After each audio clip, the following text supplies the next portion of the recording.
it's Leanne Spencer of Body Shot. Welcome to this week's blog.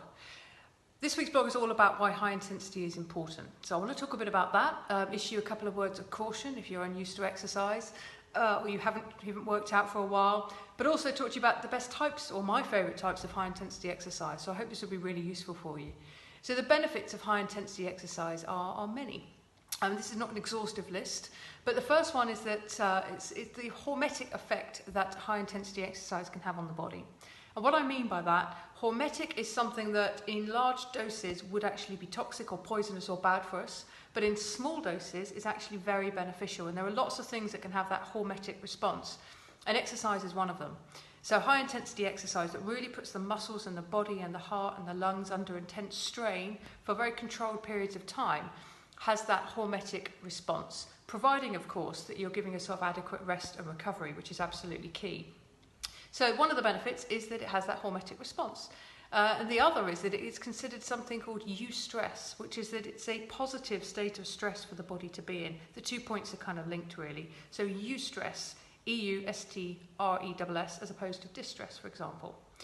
The other benefit of high intensity exercise is elevated heart rate. So there's a real benefit to getting your heart rate up in spurts and bursts of exercise.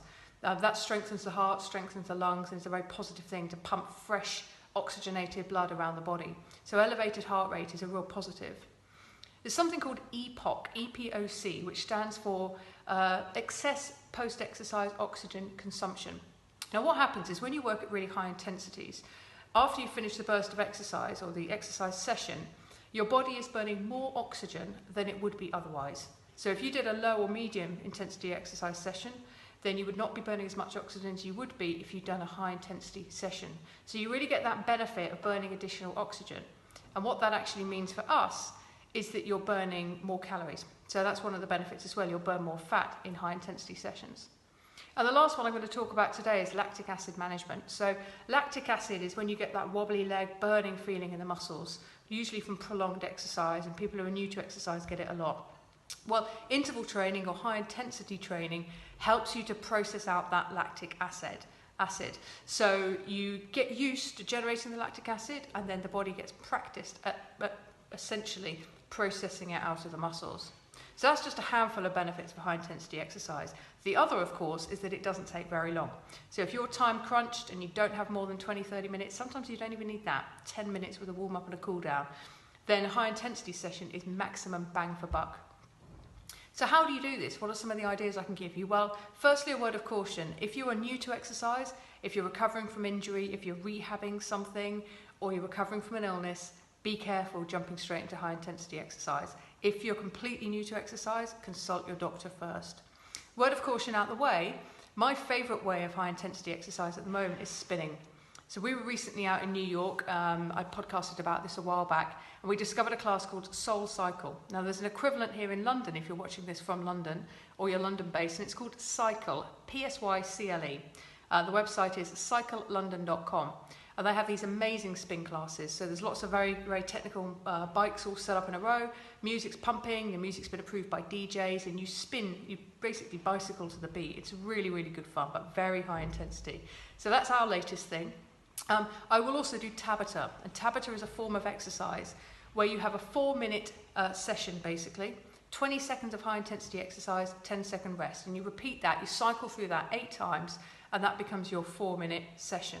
So Tabata is a really great one, and I'll do that with burpees, with kettlebell squats, with plank for example, so there are different types of exercise you can throw into that Tabata session. Another one is intervals or runables. So when I'm going out running, I'll do maybe a mile or 2 to warm up, and then I'll do 10 100-meter sprints. So I'll sprint as fast as I can for 100 meters, walk back to my starting point and repeat. And I'll do up to 10 of those. You can make that a 50-meter sprint and just do 5 of them, for example. But you need to be going as fast as you can on the sprint section. It's fine to walk back. You must sprint as fast as you can during that section. And the last thing I'll do for high intensity is lift heavy. So I will either, what I typically do is I lift something called a squire in the gym. It's a square piece of equipment, and it's hollowed out in the middle, so you can stand in there and you can deadlift it, you can flip it, and I'll do that Tabata style. So, or maybe I'll just do a burst of 8 as fast as I can. It's heavy. The one I use is 80 kilos. It doesn't matter what you use and how heavy you're lifting. It's not about that, but it does need to be heavy. It needs to exert you to around 85% and upwards of your maximum ability. So that's just a few ideas for you. Really high intensity should be done 2 to 3 times a week for most people. Certainly a couple of times a week, and bear in mind it doesn't have to be a long period of time. Prioritise your recovery is the other big tip I would give you. You've got to recover from this. Don't go straight into something else. Think about the balance of your energy demands that week. Has it been a stressful week? Have you had a lot to do?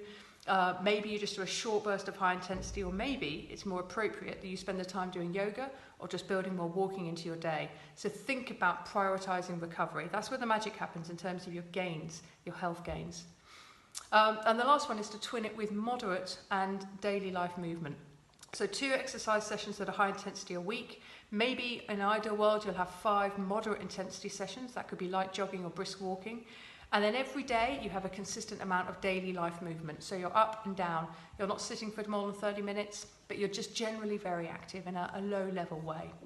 That's it from me. As always, if you've got questions or comments or anything like that, leave a message for me at leanne@bodyshopperformance.com. Have a great week.